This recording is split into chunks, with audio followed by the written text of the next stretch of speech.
Your 2D and 3D analysis. And I'm going to be looking at what we refer to as hitting inhibitors. These are characteristics that can impact your power, your contact, as well as your efficiency.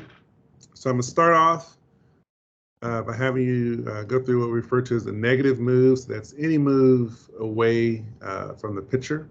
And sorry for the camera movement there. And so what we do is we draw a line. It's kind of on your outside ankle, up 90 degrees or so. And what we don't want to see is that need to go past that line. And so there's definitely no sway there. The other thing we look for is loss of posture. And so we want you in an attacking position during the swing. And so we take you through the negative move through heel plant. And so on that negative move, what we want to see, I'll redraw the line here, from your right eye to the middle of your waist. And so we have a nice forward lean there. And then what we do is we get you in a ready position, which I'm going to say is right here. Maybe here, kind of toe tap. And we still want you leaning forward. And here, great attacking position. Now what we want at heel plant is for you to actually be leaning back. And so at heel plant, which we'll say here, you actually still have a bit of a attacking position. Actually, not a bit, a lot. And so at this point, we actually want your upper body to be back a little bit at heel plant. Now, obviously, if we go, actually even kind of, we don't get to that point till probably about right here. So there is what we refer to as loss of posture. And again, that can affect your power, your sequencing, as well as contact of the ball. And so moving on to what we refer to as dead hands. And so removing that, looking at the swing, we take it to negative move, to toe touch. And this one, what we do is we measure nose to about the middle of your hand. And what we want to see is at toe touch, this space increase. And actually you do have an increase in that distance when you toe touch.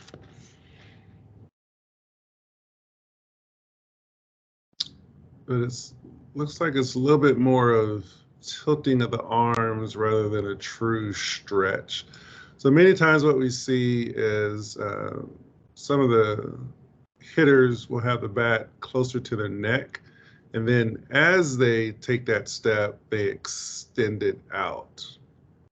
And so here, even though that distance does increase, it's less of an extension of your arms and more of a tilting of your arms. So I'm going to say you do have dead hands on there for the fact that I don't believe you're creating a true stretch elasticity, which can help generate power within your swing. Next thing we look for is loss of base. And for you, it is going to be a little tricky, just kind of figuring out. So we say at toe touch. So technically, here is kind of toe touch. And what we're looking for is make sure this back heel is down and this front knee is not facing forward. And at heel plant, definitely the knee is not facing forward, but there's a little bit of movement, just kind of where we want to decide where toe touch is. But compared to your right, the left knee is definitely doing okay. So I'm going to say no. Say you're doing fine on the loss of base. Next thing we look for is to see if you're hanging back. And so we draw a line. Let's see where I want to draw that line. I guess we'll do the ruler. And we'll have you go all the way through, so toe, negative move to contact. And what I don't want to see is that heel fall past that line. Want to make sure you're getting a good waist shift. So it looks like you're doing pretty good there. Next thing we do is look for what we refer to as gate swing. And so here, we want to make sure that elbow keeps moving and doesn't get stuck on the hip. All right. And so kind of get you here. Is that elbow continuing forward in front of the hips, or is it getting stuck on the hips? So here, here, here, here. 1, 2, 3. It's moving slightly faster than the hips. So definitely here you're out in front. 1, 2, 3, 1, 2. All right, typically if I say on 3 frames that it's not moving, I'll call it a gate swing. You can definitely argue with me on this one if you want to say your elbows are moving a little faster than your hips. But in this area here, I would say they're not. They're kind of getting stuck on the hips. And that can impact your swing efficiency as well as your sequencing. So I'm going to call that a gate swing. Next thing we look for is what we refer to as flying elbows. So again, I'm going to take you back to the toe touch position. And this is typically technique, can impact swing efficiency. So at toe touch, your elbow is outside of your hands. Ideally, we want to see them in alignment with the hands at this point. And what this may mean is that you're pushing the bat through rather than whipping it through. And so let's see, when you get here, all right, when you get here, you have good alignment. So not quite pushing, but what this means is you're likely doing an extra step too late to get to this position. So you're catching up, and anytime you're playing catch up, you lose power within your swing. All right, so we would say you're not pushing at this point, but you do have a bit of a flying elbow, again, at toe touch. So at toe touch, again, I'm being picky. You could probably argue, Dr. Reddick, I'm lined up. Okay, maybe you are, but I think you might be just a touch.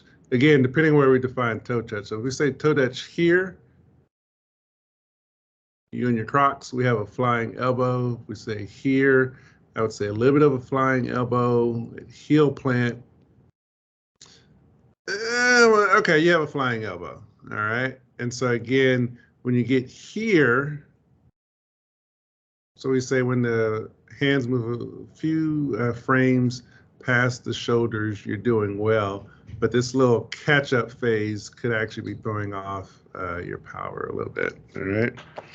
And again, you're more than welcome to argue with me on that one. But we'll have Coach have the final say so. All right, and so next is dumping the barrel, get you at the toe touch position again. And basically we want to make sure the hands are in front of the bat at toe touch. So is that toe touch? Is that toe touch? All right, your hands, or I should say behind the bat, relating to the pitcher. Next thing we do is drifting. So I take it to the heel plant position. Heel plant, we'll say, yeah, you plant it there. And then what I'm gonna do is draw a line, kind of up your front hip. And then I wanna make sure you're rotating around that line, not going too far. You're doing great there. Now we're gonna go to a different view.